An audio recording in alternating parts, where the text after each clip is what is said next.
Boa noite, irmãos. Que a graça e a paz de Jesus esteja reinando em cada coração. Eu quero pautar minha fala em 3 pontos. 1 João, capítulo 4, verso 18. Abra aí, por favor. Quero fazer um comentário breve, corroborando com a fala do pastor Rogério, que me antecedeu. E quero trazer um conceito a partir de um verbete, de uma palavra, 4:18. E aí encerro a minha fala. Primeira Epístola de João, capítulo 4, verso 18. Alguém pode ler para mim? Não sei que eu encontro aqui, só para ganhar tempo. 4:18. Deus é amor. Acho que eu estou lendo 16 agora. Todo aquele que permanece no amor permanece em Deus e Deus nele. Dessa forma, o amor está aperfeiçoado entre nós, para que no dia do juízo tenhamos confiança, porque neste mundo somos como ele. No amor não há medo. Ao contrário, o perfeito amor expulsa o medo, porque o medo supõe castigo. Aquele que tem medo não está aperfeiçoado no amor. Quero começar aqui falando sobre o lugar que o amor ocupa quando ele chega, quando ele existe. A posição do amor é uma posição que lança fora o medo.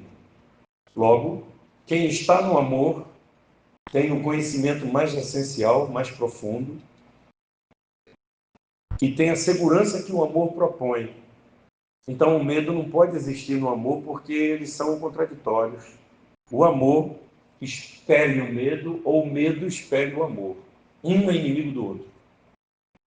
O amor lança fora o medo. O medo, se estabelecer, lança fora o amor. Eles são antagônicos. João está dizendo para mim que eles não falam a mesma língua. Então, quem está em Deus tem temor a Deus. Aqui a gente precisa fazer uma bifurcação entre temor e medo. O medo é uma instância do pós-erro, do pós-pecado, porque supõe o castigo. O medo pressupõe o castigo. É o texto que está dizendo. Mas o temor não. O temor me faz amar o bastante para evitar o erro, que pressupõe o castigo. O pastor falou de iniquidade há pouco, e falou com muita propriedade. A gente, atabalhoadamente, a gente fala muito de maldição. Quando olha para o texto de Êxodo 20, a gente está olhando para a maldição o tempo todo. Na verdade, a maldição é só consequência. A gente para de olhar a causa, que é a iniquidade. A iniquidade é que é a causa, é a fonte causal. E a maldição é só a consequência. Tudo que se elenca sobre a maldição é só uma consequência de um elemento que chega antes, de um objeto que chega antes, que é a iniquidade. E o que é a iniquidade? Aquele pecado tão arraigado, mas tão arraigado que ele parece pertencer à genética. Ele é uma herança espiritual que vai passando de pai para filho. Não é genético, mas é uma herança espiritual que vai passando. Então a Bíblia não está mandando a gente olhar a consequência, que é a maldição. Está mandando a gente olhar a iniquidade, que é a causa. Só haverá maldição por causa da causa. Aí a gente fica correndo atrás de maldição e esquece da causa. Sabe por que maldição existe? Por causa da causa. A iniquidade. E a gente precisa focar na iniquidade, porque ela está arraigada na gene de Adão. Adão passou isso para a gente, transmitiu isso para a gente. E agora a gente precisa estar de olho na causa e não apenas na consequência. A consequência faz a gente compreender a causa. Se A, então B. Eu só saio com guarda-chuva se houver chuva. Se A, então B. É uma lógica, isso é parte da lógica. Se tem maldição é porque tem iniquidade. Sem iniquidade não tem maldição. Se tem amor, não pode ter medo. Se tem medo, não tem amor. Não conhece, não é aperfeiçoado no amor. Então, o medo é próprio de quem não ama o suficiente. Amar é conhecer. Amar é dar-se a conhecer e ser conhecido de Deus. O amor é isso. Então, eu finalizo a análise de 1 João 4,18, dizendo aos irmãos isto, que o amor e o medo não caminham juntos, não falam a mesma língua. Se o seu coração está com medo, então você precisa fazer uma revisão da posição que você está no amor. Se o teu coração te condena, maior é Deus. Se eu sei que Deus é maior e a minha relação com Ele está construída não em cima de erros e acertos, mas em cima de uma aliança, então eu sei que Ele, por ser maior, vai erradicar todo o meu erro. Ainda que Ele me puna, há duas formas de tratar com o erro: punição ou perdão. Ou Deus perdoa ou Deus pune. Depois que Deus pune, Deus perdoa. Porque a punição é uma sentença na dosimetria do juízo. Você vai receber 12 bolos na mão. Pá, pá, pá. 11, 12, fechou a conta, acabou. Você já pagou por aquela dívida. Para todas as nossas dívidas, Cristo pagou um alto preço. Por isso, nenhuma condenação há para quem está em Cristo Jesus. Ou eu tomo posse disso, ou eu vou viver pateticamente na igreja, arrumando chagas de vovó, de vovô, cicrano, de beltrano, para estar me arrastando. E há pastores que sobrevivem dessa condição miserável, porque na miséria que eu lhe coloco, eu arranco de você tudo que eu preciso. Então, pastor que tem coração de Deus, como a gente tem proposto aqui, gosta de libertar as pessoas para que elas sejam livres em Cristo e não escravas. Para a liberdade foi que Cristo vos libertou. Não torneis a meter-vos debaixo de jugo de servidão. Ora, se Cristo me libertou, por que eu vou estar colocando você debaixo do meu jugo de servidão? Paulo diz isso em Gálatas 5:1 e 5:13. E eu disse que falaria de uma segunda palavra. O pastor falou sobre o conhecimento que mata. A palavra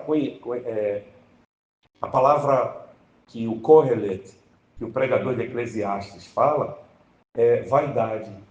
Vaidade de vaidade, diz o pregador. Quando eu fiz a exegese do livro de Eclesiastes, do hebraico para o português, nós somos forçados a fazer isso, e eu fui pesquisar o sentido da palavra vaidade. Significa uma coisa fugaz, frugal, uma coisa passageira, uma coisa transitória. A metáfora que mais me chamou a atenção foi correr atrás do vento. Correr atrás do vento. O vento é interessante, ele é tátil. Se você parar numa montanha, ele toca em você, você sente o vento. Não precisa ser montanha, na praia aí, o vento já bate em você. Ele é perceptível. O vento é invisível. O vento transporta cheiros, aromas. O vento transporta calor, pode ser um vento quente ou um vento frio. Mas tenta aprisionar o vento para você ver. Tenta deter ele. Tenta amarrá-lo com uma corda. E diz, fica aqui. Então, Salomão está dizendo para a gente assim, ó, parem de ilusões. A vida é feita de uma grande ilusão. Você já tem ilusões bastante na vida para estar arrumando mais. Você vai morrer. Ó, deixa eu dar uma notícia boa para você. Daqui a 30 anos, alguns de nós não estarão mais aqui. E não é porque viajou para outro país, não.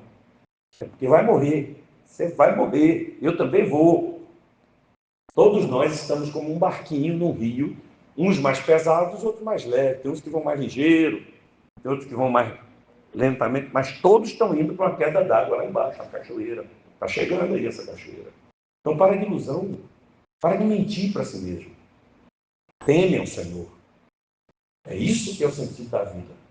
O resto é fantasia. Fantasia.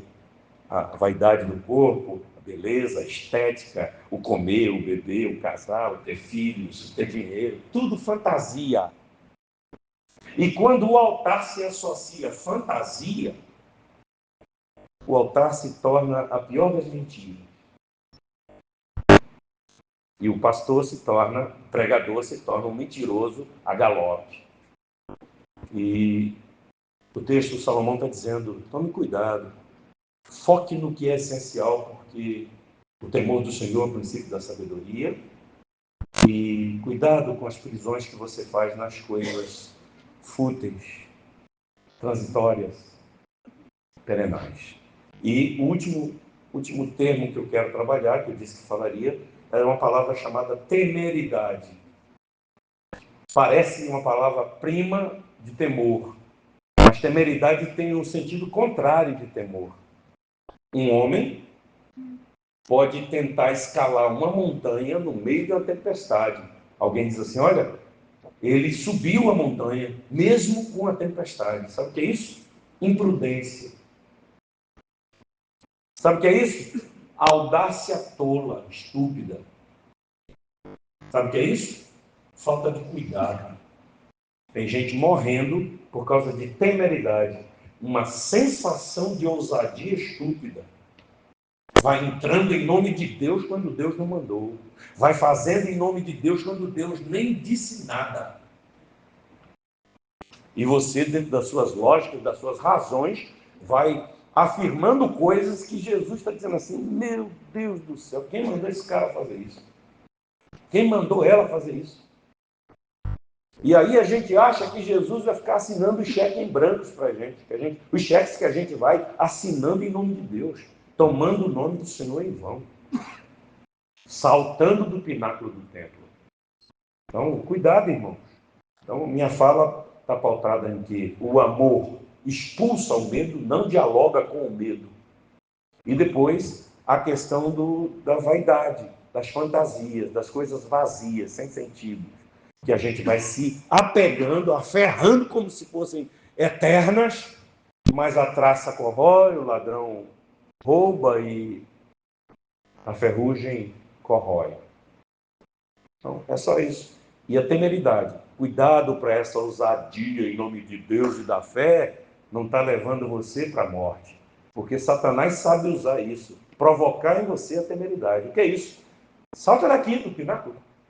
Todo mundo vai ver, Deus vai mandar anjos para fazer um espetáculo e você vai se destacar como uma pessoa de fé. Quem disse que a pessoa de fé fica correndo esses riscos doidos? Quem disse que uma pessoa de fé fica nessa loucura de compra sem ter como pagar? Quem disse que uma pessoa de fé dá um passo que Deus não mandou? Quando Deus mandou Moisés abrir o mar, Deus mandou. Não deu na telha de Moisés fazer aquilo. Foi Deus quem mandou. Se Deus de fato não lhe mandou, cuidado, porque isso pode ser uma temeridade. E você pode se lascar em nome de Deus. E Deus vai fazer. Eu te disse, pastor Sérgio. Deus abençoe você.